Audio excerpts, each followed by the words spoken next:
Hi, I'm Rob Marsden, Head of Digital here at Red Stag Media, and today the topic of discussion is podcasting. I'm going to go through various different tips that I've learned over the years through my own podcasting activity that will help you launch a successful podcast in the agri space. So first of all, before I get into this, why would you want to start a podcast? Well, there are multiple reasons and benefits from a marketing point of view.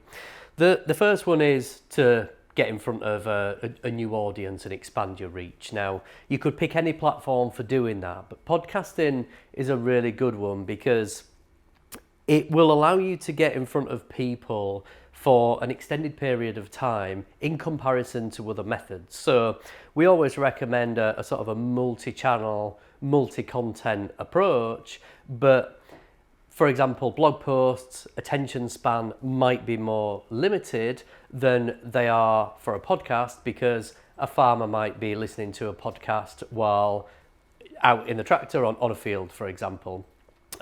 Or if you're looking at any different audience segments within the agri space, people on long journeys, you've got a captive audience for an extended period of time. And over time, as you're releasing more episodes and you're getting good guests, you're building trust with your audience, and people actually, when they hear your voice, they actually almost get to know you over time, which can make, I suppose, the conversion funnel more seamless. So it's a really good way of being able to share in-depth insights to your audience, show your business's capability and talk about your service offering while not being too heavily commercial, because that could be quite off-putting, but it allows you to really show your value as a company and what you can do for your farming customer segments.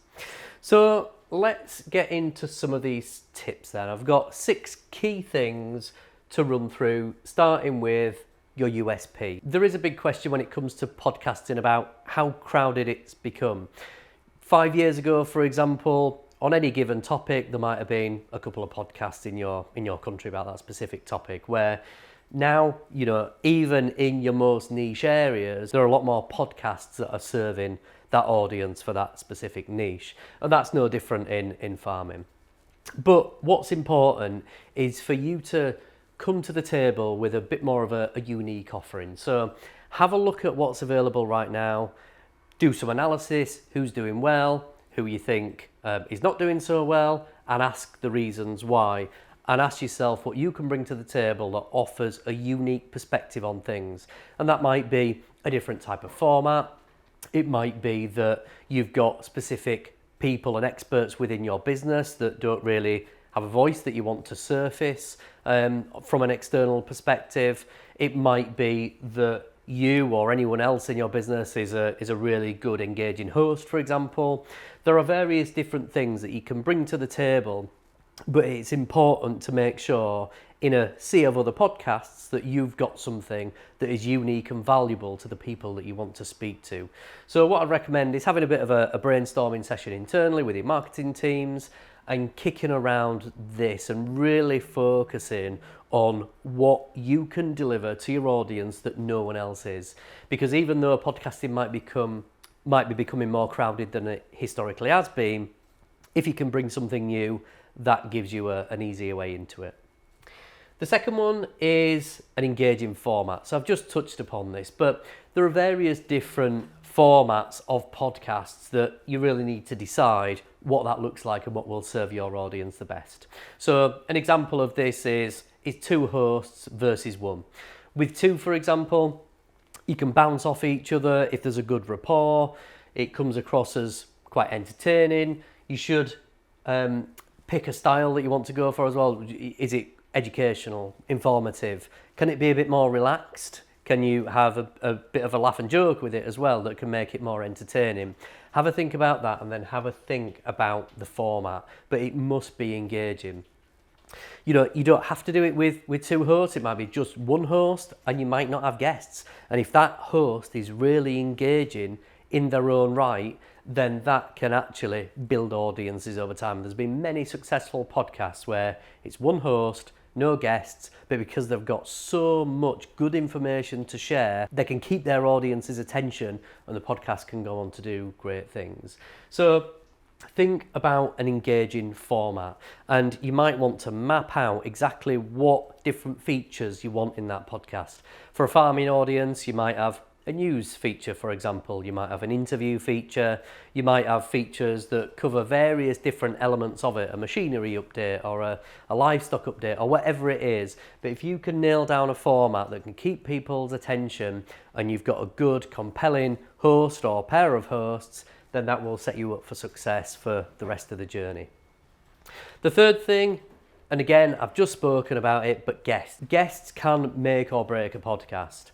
Obviously, you want to qualify those guests and have a target list of who you want on your podcast, but you need to make sure that they're going to come across well in the audio, they speak clearly, succinctly, and they can explain different things in a way that really captivates an audience. Another thing on guests is their audiences. One really good way of growing an audience quickly when it comes to podcasting is getting guests who already have a good farming audience. One great way of building your listenership quickly is to secure guests that have already got an audience. So that might be a farming influencer, for example. It might be someone in a leadership position, a big agribusiness or a big farming enterprise. But if they've already got an audience, you can leverage that by getting them on your show. And they will have an audience for a specific reason as well. They've clearly got a compelling message and they're able to get that to resonate. But it's important to pick guests who are going to add value to your listeners, because ultimately that's what they tune in for. The next one is a publishing schedule. So podcasting, the barrier to entry is fairly low. You can have a handheld recording device. You can sit in a room with someone, put it on the table and have a 20-minute discussion about whatever topic it is. And in theory, you have a podcast episode to put out. However, if you are taking it seriously and you're looking to expand over time, grow your audience and really add value to your brand through podcasting, it needs more planning. You can't just do that. You need to be securing the right guests, have a good format, have a good rapport between your hosts. You need a good USP, and all of that together feeds into a polished production. And your publishing schedule is a big part of that because there's so much to think about and there's so much planning. It does take time to produce a podcast. A good episode in total, if you're interviewing guests, etc., your editing, your promotional activity, your planning, might easily take 20 hours. Now, it's important from a consistency perspective that you get a good publishing schedule nailed down, because that will help you to be consistent. You can run this every 2 weeks. You can run it every month, for example. I wouldn't really recommend doing it any more infrequently than every month, but you can just about get away with that and it be viable, in my opinion. But what you could also do is batch record, and you could run it in seasons. That might help from a time efficiency perspective, because over the course of 2 or 3 days, you can get 6 to 9 interviews in the bag. You can get all of your other content together, do all your other bits in terms of all your news, and then you can actually go out with that and run it in seasons. In the off season, you can then be thinking about what guests you might want next, and then you can get all those recorded and put them out on a schedule. So that might help to be more consistent, but it's really working out what works for you. If recording it episode by episode every couple of weeks works, and you can fit that into your schedule and you can secure guests in time, it's always a good idea to have at least a couple of interviews in the bag. But if you feel confident that you can deliver that, and you are having news features, etc., and you want to be more topical, it might make sense to do that. But if it's more evergreen content, then running it in seasons might be a good idea, and that might help you to be consistent. And that's what's important to success in this. It's turning up and being consistent. because that over time, a podcast is hard to start. It's hard to build an audience unless you've got a massive existing audience that you can leverage to start getting downloads instantly. It does take time to build, but when it does, it tends to be a good, engaged, valuable audience for your brand. So think about your publishing schedule and make sure that it works for you and allows you to be consistent. The next one is audio quality. So I mentioned that you can very easily stick a handheld recorder in the middle of a table in an empty room and talk to someone. However, people will not put up with that over the long term. Audio is really, really important. And even when it comes to video production, people will accept maybe not the best creative angles or lighting on a shot, but they will not accept bad audio if the wind is blowing, if you're filming outside, for example. So it's really important that you get that right. When it comes to podcasting, especially if you're sort of interviewing people on location, one major consideration is the type of microphone you use. Without going into too much depth, there are two main types of microphones. You've got a condenser microphone and you've got a dynamic microphone. A condenser microphone will be much more sensitive to the room that you're in, whereas a dynamic microphone, it really picks up directly what is in front of it, and then it tends to drop out things beyond that. So if you've got a big room that's quite echoey, using a dynamic microphone will be a real advantage. If you put a condenser microphone in that scenario, your audio is not going to sound that great. You've also got to think about recording on multiple tracks from an editing point of view. So a handheld multi-track recorder with a couple of microphones, XLR inputs, like professional grade inputs, and the ability to be able to monitor your audio and have a separate output for a backup recording is really important. If you want specific recommendations on the exact type of equipment, just drop me an email. You can find the details on the website, and I'm quite happy to share that with you. And I've gone through various different iterations of podcasting setups to get to a point where I feel it's quite optimal. It's relatively low cost, but you can get some really good results off the back of it. But audio quality is really important, and it should not be overlooked, because you can get all of the rest of this stuff right, but if you've got poor audio quality, the perception of your podcast that you put so much work into when people are listening to it is that it's a low quality production, and you don't want that at all. So the last thing is promotion. Ultimately, you're looking to do this to get in front of new audiences, to get your message across and really resonate with your prospective customers. So promotion is a really important part of it. Now, I mentioned here when I was talking about guests that actually the bigger the guests that you get on, and if you can leverage their audiences, the quicker you can grow. But there are a lot of really interesting people, especially in different industries, that might not be that external facing, and they've got a great story to tell and a lot of valuable information to share that might not even be on social media. Those people are absolutely still worth getting on, because if you've got good audio quality and they're sharing some great information, people will listen to that and people will talk about it. And if you're posting on social media, people will share it, etc.